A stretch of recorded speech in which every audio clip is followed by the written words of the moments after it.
If you're interested in learning more about BetAngel, why not visit betangel.com today and download a free trial.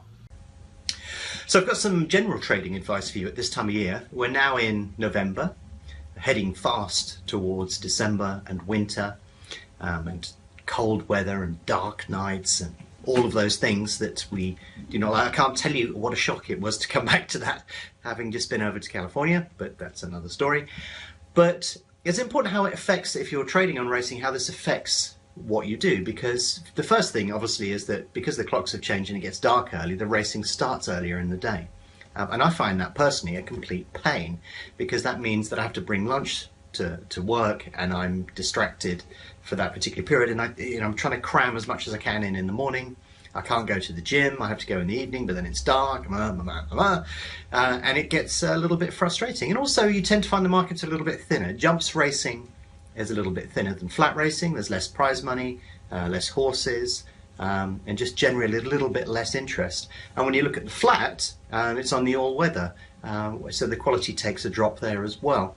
But probably the most significant thing when you're trading is that most of the money arrives quite late into every market. So one of the issues that you face during the winter that's a bit different from what you do in the summer is that money tends to arrive later. You've got longer races, and the markets tend to have less time to switch their focus from one particular race to the next.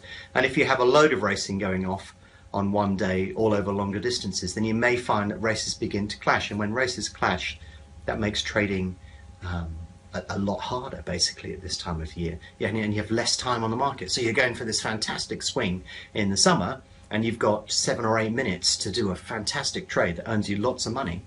And that may just not exist in the winter or over a much smaller time scale. So you have less time on each individual market. That's what I find. I'm busy trading one market, that race starts, I turn my attention to the next market, but it could be that I don't have as much time on that particular market, or the market doesn't form or really begin to drive volume through it until much later than you would get in the summer.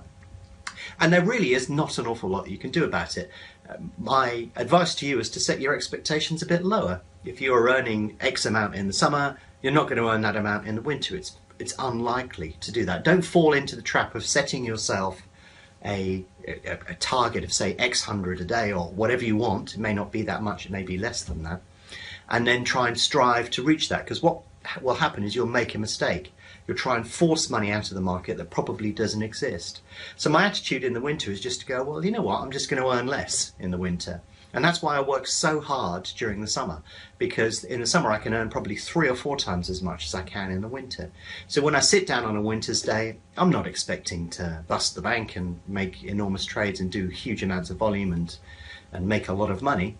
I'm expecting to make some money, but I'm just not expecting to make anywhere near the same as I did in the summer. And the problem is winter can be hard, because when you're not making as much as you previously were, you begin to panic and wonder if you've lost it. The markets behave slightly differently in the winter to the summer, and the returns from them are much lower. So you shouldn't panic. You should just accept that that's the way that it is, and it will eventually get better and things will start on that upward curve again.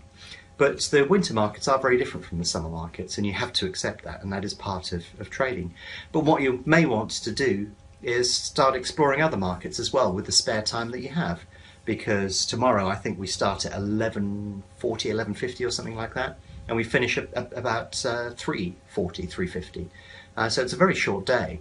But of course then the football is starting at 3 o'clock, so you may want to turn your attention and have a look at football and do something like that. But for me, the winter is typically a time of consolidating what I've got, setting expectations a bit lower, and beginning to dive through all the data that I collected during the summer and start to build models and ideas to experiment with next year. But typically the message I'm sending to you here is, set your expectations a bit lower, don't set them too high, otherwise you may overstretch and fail to achieve them, and that can be pretty depressing. So yeah, it's a quieter time of the year, accept that, spend a bit more time with your family, go down the gym a bit more, do a bit more research, and get yourself ready for when the markets are a little bit more favourable. There are some peak moments as we go through the winter, but typically it will be a little bit quieter, so always bear that in mind when you're trading at this time of year.